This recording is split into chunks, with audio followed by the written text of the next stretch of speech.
Blessings and peace, beloved Pastor Andre Knight, Director of Messengers of the Covenant Ministry. And we want to take a look today at the 10 Commandments.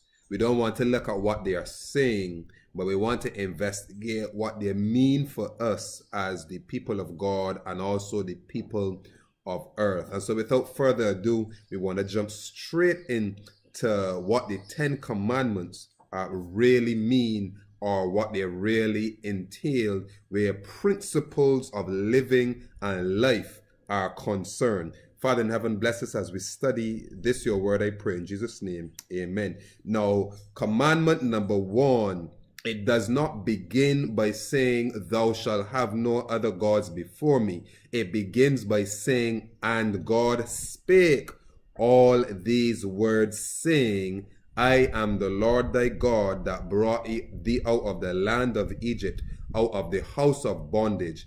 Thou shalt have no other gods before me. So commandment number 1 qualifies, before the instruction is given, it qualifies the reason why the instructions are given. And even before it qualifies the reason that the instructions are given, it establishes a relationship with the hearer, because it says, or it illustrates, that God is speaking these commandments directly to his people. And there was a reason why he was speaking these commandments directly to his people, because if you read in Exodus chapter 19 and verse 17, you would realize that all of the people of Israel whom the commandments were spoken to at that time, they had assembled at the foot of Mount Sinai, and they were able to hear God speak audibly to them. Therefore they knew for themselves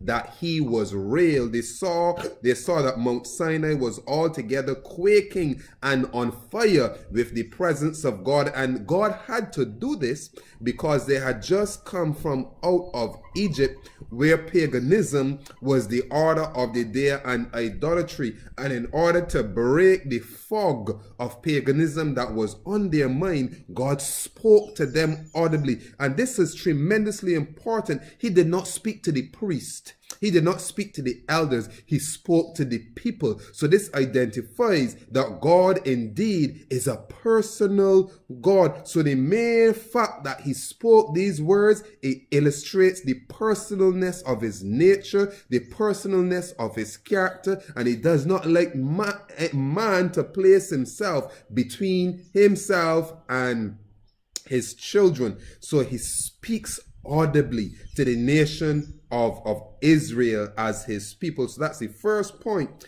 that is established. Now, the second point that is established in commandment number 1, it says that God spake all of these words.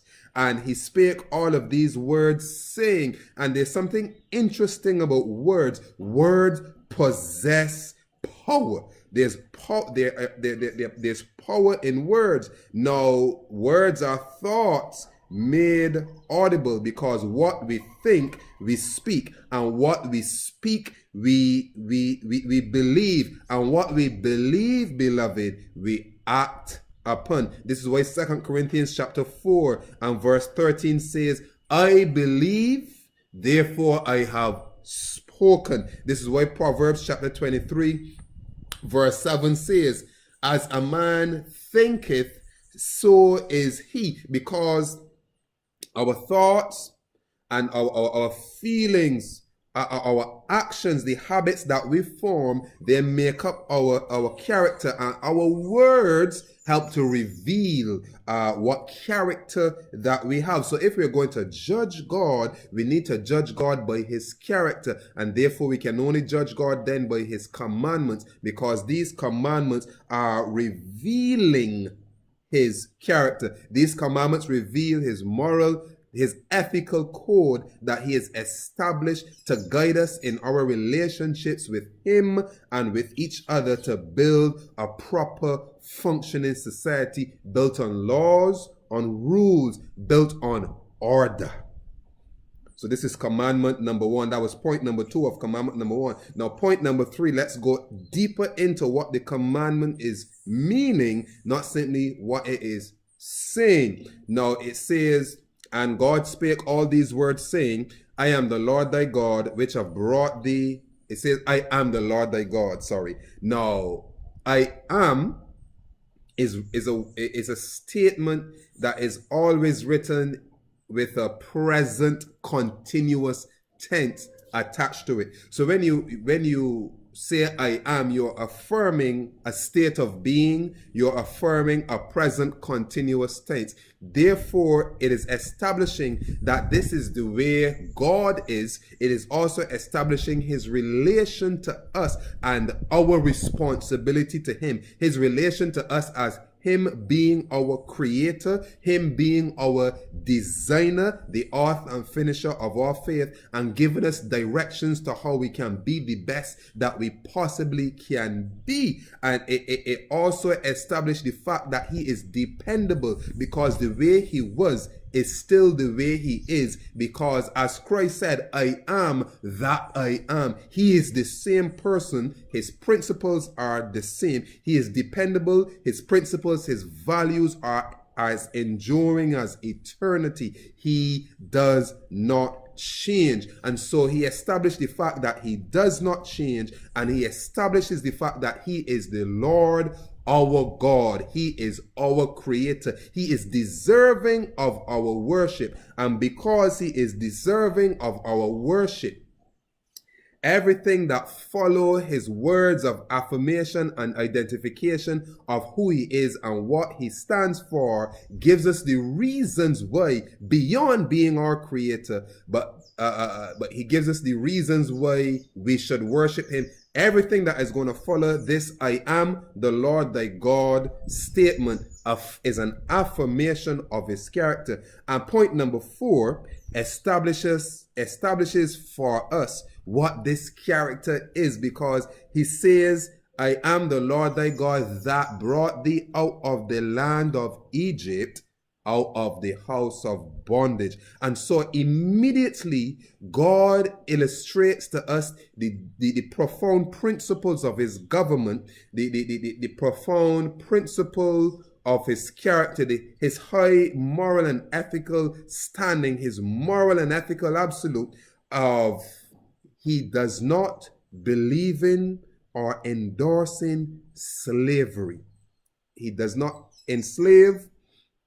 He does not endorse slavery. As a matter of fact, God is anti-slavery, anti-dictatorship. God is a liberator of captives. He is the breaker of change. God does not like slavery. He does not like economic slavery. He does not like mental slavery, political slavery, emotional slavery, spiritual slavery, physical slavery. God sets the captives free. So beyond identifying to the children of Israel that they are his by creation and that he is God, he illustrates to them his high moral principle that we must live up to, which is anti-slavery. God believes in civil and religious freedom, and he is establishing this civil and this religious freedom. He's establishing the inalienable rights of man to be free. He reminds the Israelites that he is the one who would always keep them from slavery, and his principles have been designed as an extension of his character to deliver them from slavery and to deliver them from bondage. So this is God. This is what the first commandment is saying. And one of the single greatest testimonies to this fact that God does not endorse slavery, he does not enslave people, that he believes in civil and religious freedom, is that he created us with our own volitional capacity to choose. He created us as free moral agents. He created us with the ability to choose for ourselves whether we want to worship him or not. He created us with the ability to think and to decide and to act for ourselves whether we want to worship him or not, to accept him or to cast him away from our lives, beloved. So if God was a tyrant, if God did not believe in civil and personal freedom, and religious freedom, if God did not believe, if God was not anti-tyranny, he would not have created us with the capacity to think and to act and to decide for ourselves as his children, to decide for ourselves as his people. He gave us this ability to think and to act for ourselves. And he identifies to us as his children that the reality of cause and effect, because whatever choice we make, there will be a result. He identifies to us that sin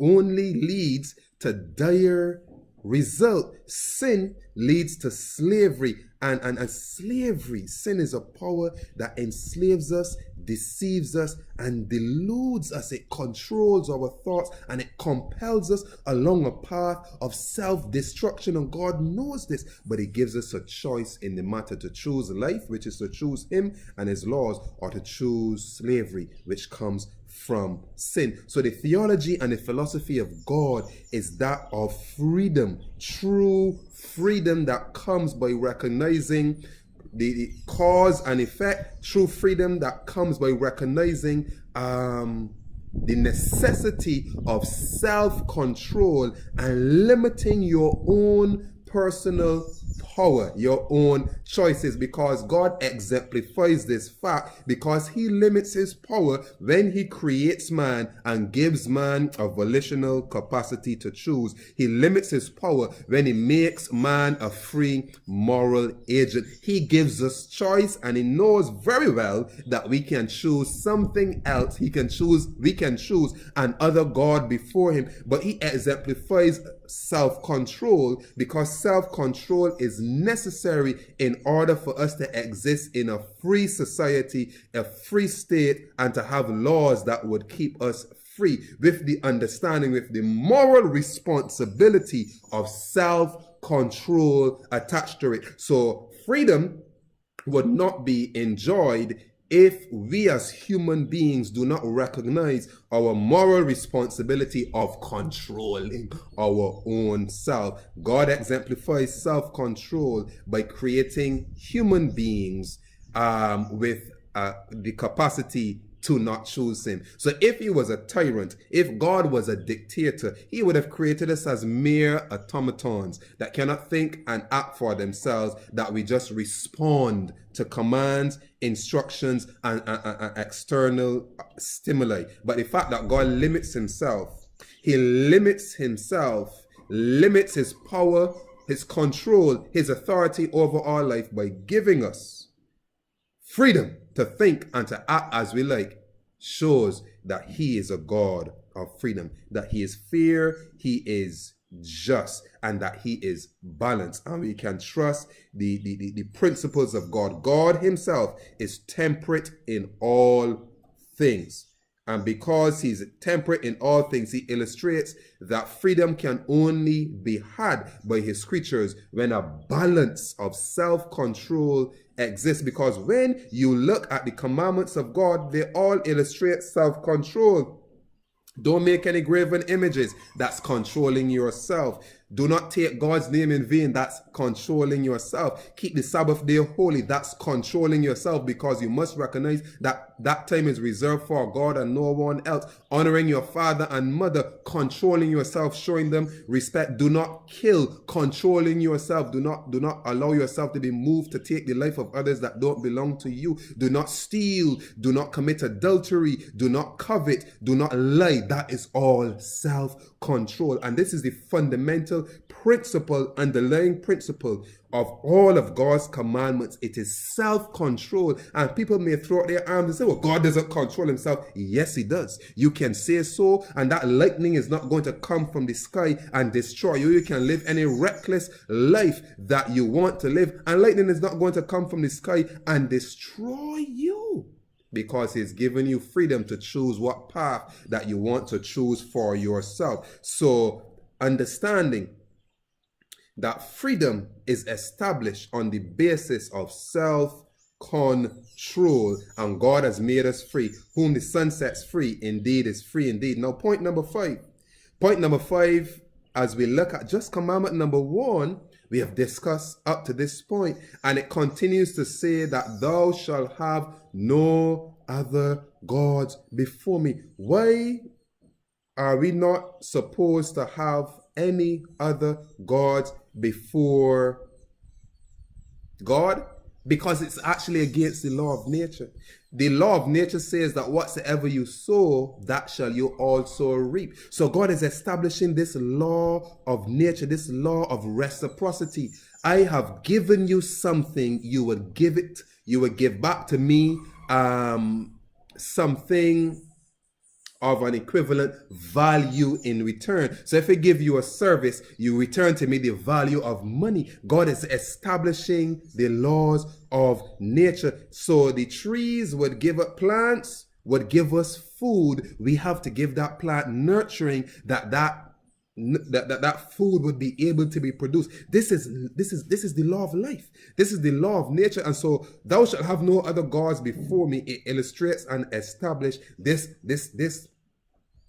fact of life, this fact of living, this fact of reciprocity. This also illustrates to us, as we look at this statement, it's a statement that deals with our hierarchy of priority, and it deals with our personal and individual responsibility to God as our creator. It excludes an institution, denomination, or religion coming in its way between you and God. It establishes your personal responsibility to God. It establishes your hierarchy of priority.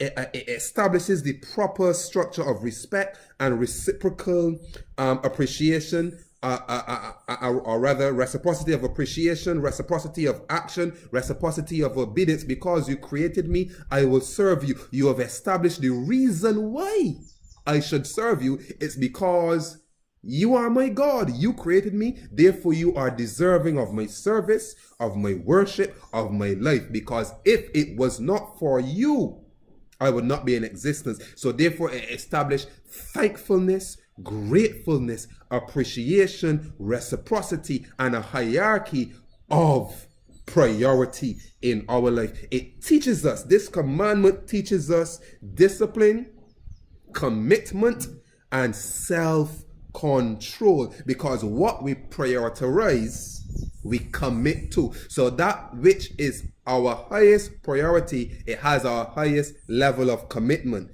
energy, and action. What we commit to, we live for, we die for, because we focus all of our energies to that end. And what we commit to, it defines our characters. It defines us, and it shapes our character. And if something is going to shape our character and give us purpose, it should be divine principle then, beloved. And it must be that the divine principle that exists as who God is and what He requires for us, because all that God espouses to us as the rules for our life is divine. It is calculated to cause us to reach our highest potential and to treat our fellow man with respect, because He created not simply you as an individual, He created all of us. Therefore, we are brothers, we are sisters, and the same individualism that God has establishing with us our individual responsibility and our individual accountability to God, it branches outward as respect to our fellow men who also are responsible to the same God. So what I love about commandment number 1 is that it also chiefly establishes our hierarchy of priority. God, so our hierarchy of priority in our life, because we must have some dominant hierarchy of priority in our life so that there can be order and focus in our life. It goes God, which would then include His divine principles, His moral law that guides us to treat all humanity with respect and to direct them to a higher purpose for their life. And then it is self-development. Next on that ladder of our hierarchy of priority The top is God. Right below that is self-development. Our first duty to God and to our fellow man is that of self-development in making yourself the best possible human being that you can be, the best possible brother or sister to your fellow man that you can be, reaching your highest potential that you can reach because it reflects the image of God in you. Recognizing that you were created for a special purpose and you do have that potential within you to be the best that you can possibly be. This is the will of God. So we have God, self-development, and we have family, beloved. We have family because family comes before society in our hierarchy of priority, because society is built up of families. If there's no families, there's never going to be a society. This is the first thing that this is the crowning act of creation, was to create a family. You can create the environment, but a family must exist in that environment. And from this family, a society is formed and created, and society breaks down when the family structure is eroded. And the devil is smart. He erodes the family structure because he wants to control the thoughts, the thinking, the function of society. He perverts the family that he may be able to pervert society and concomitantly pervert the nation and concomitantly destroy the world. It begins with family, and then after family, all right, comes work. So we have God, self-development, family, and work, because as family progresses and grows and develops, society progresses, grows and develops, and now we have work in our hierarchy of priority, because work is simply the avenue that enables you and empowers you to fulfill your purpose in society, in this world, and to contribute to the building of a stable and properly functioning society. This is what your work do. You add to the lives of others. You add value to a meaning to society. You fulfill your calling in life. Work is not your calling in life. You have a higher purpose to God, to develop yourself and to establish a properly functioning family unit, and then work comes after. But in today's society, this is turned upside down. It is topsy-turvy, and society is decimated by misguided people that are putting the cart before the horse. And when you look at commandment number 1, it is simply saying, thou shalt not put the cart before the horse. That's what it is saying. Don't put the cart before the horse. Allow first things to be first. Establish order and structure in your life. Order and structure will be established in society, and society would function. So my closing thoughts on commandment number 1 is that when you place as a priority anything before God, you are choosing bondage rather than freedom. It can be an idea. It doesn't have to be another false god. It doesn't have to be the sun. It doesn't have to be a graven image, but it can be an idea. It can be your own survival that you place above God. It can be relationships. It can be your work. It can be your family. It can be things you love or are attached to. It can be your fears. And when you give these things, these people, these items, these issues, controlling interests in your life, and allow them to exercise priority before that which God expects of you, you have another God before God. To prioritize another commitment, and this chiefly deals with commitment. So to prioritize another commitment above building your relationship with God is to sell yourself short at every level of your being and live below the high spiritual, mental, emotional standard that you were created by God to enjoy in your connection, your relationship to Him and your fellow human beings. So to have another God or another thing, another person, place, philosophy, ideology, persuasion above or before what God is as truth and who He is as a creator is to not only deny yourself the right to true freedom, beloved, but also true growth,